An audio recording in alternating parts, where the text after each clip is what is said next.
example, it starts there.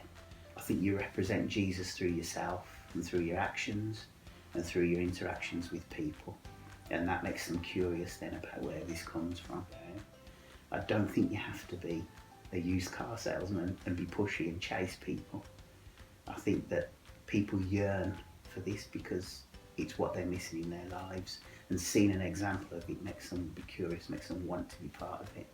I really try to make my faith visible in every part of my life, if that's at home, at church, my workplace as a teacher, in my sport and my hobbies. I'm not shy about telling people that I'm a Christian. And I also find that sharing my faith on social media has created lots more opportunities to engage with people who are not yet Christians. And as a result of this, I regularly get prayer requests from friends to pray for them and their situations, or the next time I go to church, to light a candle for them. And I just need to be open and guided by the Holy Spirit to know what to share, or just to engage in those conversations and trust that God is part of the bigger plan. But I think, we should be bold to share our faith. We shouldn't be ashamed of it. But it comes in the context of relationship and in the context of actually caring for that individual, not just trying to win an argument and not just trying to get our message across and be right, but to listen to that person and to share with an open heart. Last summer, we were having this barbecue where I live. Over the course of that 6 weeks or so, one of my neighbors, just out of the blue, we were talking about christenings and things like that, and she said to me, "I don't know anything about it. What's that about?" And a conversation started there. I couldn't finish one story before she wanted to know another story and another story. So it's a great message we have to share, but ultimately that doesn't then make it easy to share. So it's a bit of a paradox there. I've helped out quite a few times on Alpha courses and shared testimonies with people. I've offered to pray for people. Most people in my work know I'm a Christian. My God's bigger than your God, I'm right, you're wrong arguments, they never really seem to work, because they might kind of answer questions in a way that makes you feel like you're right or that you've proved a point, but really I wouldn't say that described as questions don't need answers, people do.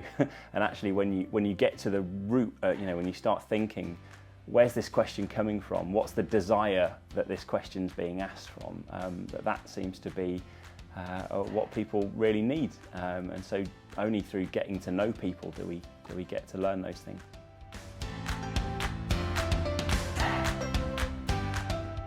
And just by yourself, not acting as if you are okay all the time, because other people will think like they're not reaching the mark. You yourself are real. And it's like saying no question is a silly question, and the Bible is not the easiest thing. Parts of it's not the easiest thing. I still have questions. I'm sometimes reading the Bible and wish that somebody was there right now so I could ask them, what does this mean? Not beat themselves up. Is to kind of take it easy, just take that journey one step at a time and allow people to walk alongside them. Just don't try and walk on your own. Doing life with each other. So it's sort of a mutual encouragement, I'd say. Whether that's praying together, worshipping together, supporting each other, so that when one person's going through difficult times, you can support them and pray for them and take them meals, and vice versa. In our church, we have small groups, and I think that's a great way to do that. So I've been part of the same small group and same group of friends within that for the last sort of 7-8 years.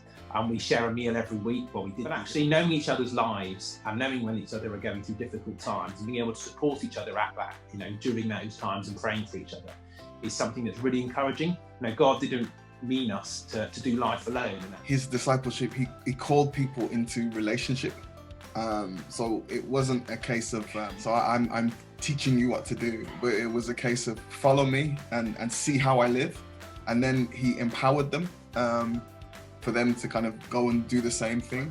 It's a case of drawing people into relationship, like coming alongside people and where they are in their walk, encouraging them, sharing of my own life, sharing of myself, listening, we walk alongside, going through the highs and the lows, sharing from my experience and the little wisdom that I might have. And then also I'm learning from them as well. We're all learning from each other with Christ. So, you know, going for a meal, going for a coffee, inviting someone into my world, and then being available for them to ask questions and willing to have hard conversations, being willing to challenge each other.